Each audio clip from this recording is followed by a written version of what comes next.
जब घड़ी का काटा करता है 4 बजे का इशारा तो खबरों से हाई हो जाता है पारा।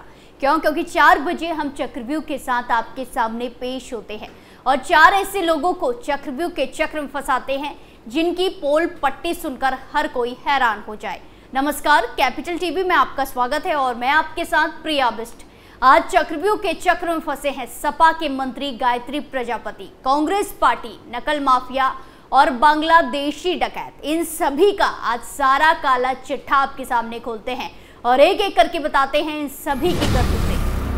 पहली खबर में बात ईडी के एक्शन की। लोकसभा चुनाव से पहले ईडी ने समाजवादी पार्टी के पूर्व कैबिनेट मंत्री गायत्री प्रजापति के घर पर मनी लॉन्ड्रिंग के मामले में छापेमारी की। गायत्री प्रजापति के 13 ठिकानों पर ईडी ने छापेमारी की है, जहां अमेठी, लखनऊ और मुंबई में छापेमारी चली।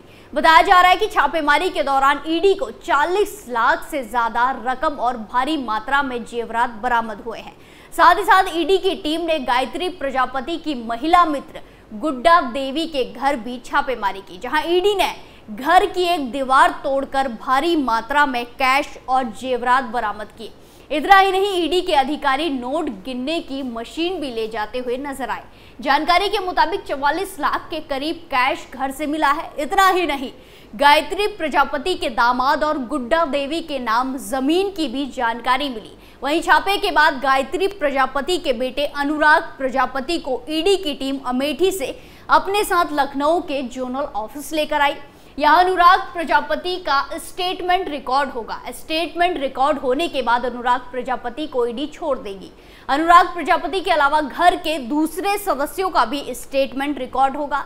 जैसे ही अनुराग प्रजापति को ईडी की टीम ने हिरासत में लेकर लखनऊ जोनल ऑफिस लेकर आई, गायत्री प्रजापति की पत्नी और विधायक महाराजी प्रजापति की तबीयत खराब हो गई, जिन्हें अस्पताल में एडमिट कराया गया। वहीं आपको बता दें कि जनवरी महीने में भी ईडी ने आरोपी गायत्री प्रजापति के ठिकानों पर रेड मारी थी और कई बेनामी संपत्तियों के बारे में जानकारी मिली थी। वहीं आपको बता दें कि अब तक ईडी ने पूर्व कैबिनेट मंत्री गायत्री प्रजापति की 50 करोड़ 37 लाख की प्रॉपर्टी जब्त कर ली है। 2021 से मनी लॉन्ड्रिंग के मामले में और आय से अधिक संपत्ति के मामले में ईडी जांच कर रही है और 2017 से गायत्री प्रजापति दुष्कर्म और आय से अधिक संपत्ति के मामले में जेल में बंद है।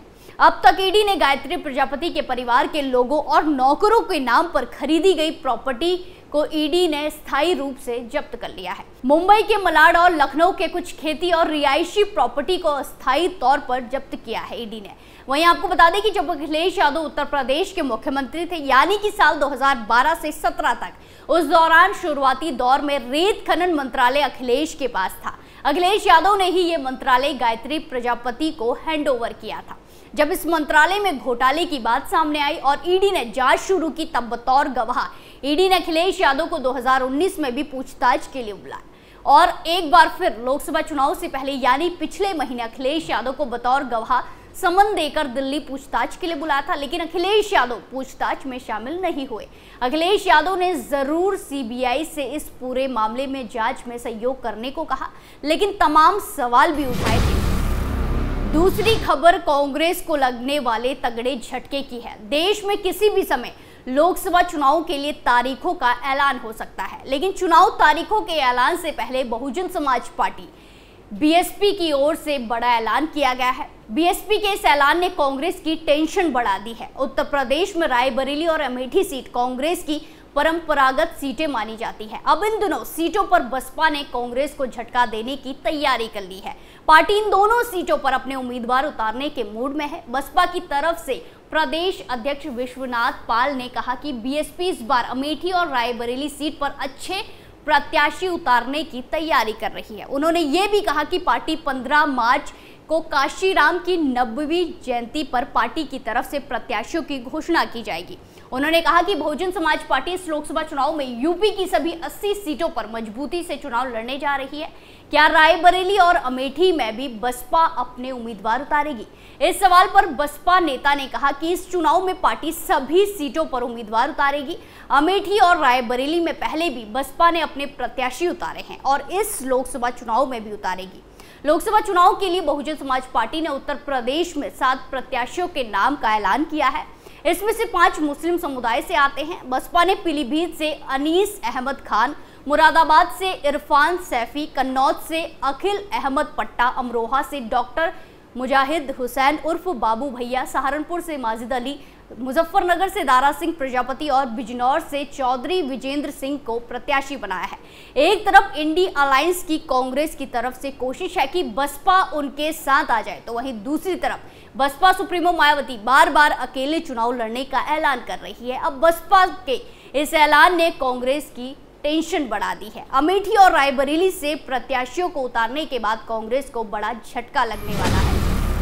अगली खबर में बात यूपी पुलिस के तगड़े एक्शन से कांपे अपराधी की। उत्तर प्रदेश में पिछले कई महीनों से अलग अलग परीक्षाओं के पेपर लीक की घटना सामने आ रही है। इसमें यूपी पुलिस की परीक्षा भी शामिल है, जहां उत्तर प्रदेश पुलिस कांस्टेबल भर्ती की परीक्षा को हुए कई दिन बीत चुके हैं, लेकिन इस परीक्षा के प्रश्न पत्र के लीक होने के मामले में रोज नए अपडेट आ रहे हैं। वहीं बुधवार को यूपी पुलिस भर्ती परीक्षा की द्वितीय पाली का पेपर आउट करने वाले गिरोह के एक सदस्य को यूपी एसटीएफ ने हरियाणा से गिरफ्तार किया। अब ताजा अपडेट यह है कि कौशाम्बी में पर्चा लीक प्रकरण के मुख्य आरोपी ने सरेंडर कर दिया है।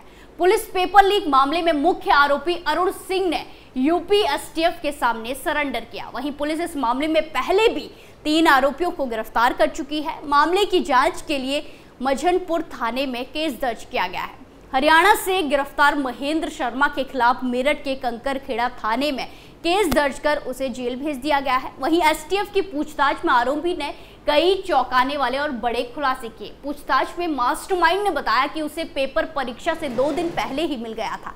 महेंद्र पूर्व मेरठ से गिरफ्तार हो चुका है, आरोपी के संपर्क में था। महेंद्र के पास से पेपर और आंसर की भी बरामद की गई है। इससे पहले भी यूपी पुलिस पेपर लीक मामले से जुड़े कई आरोपियों को दबोच चुकी है।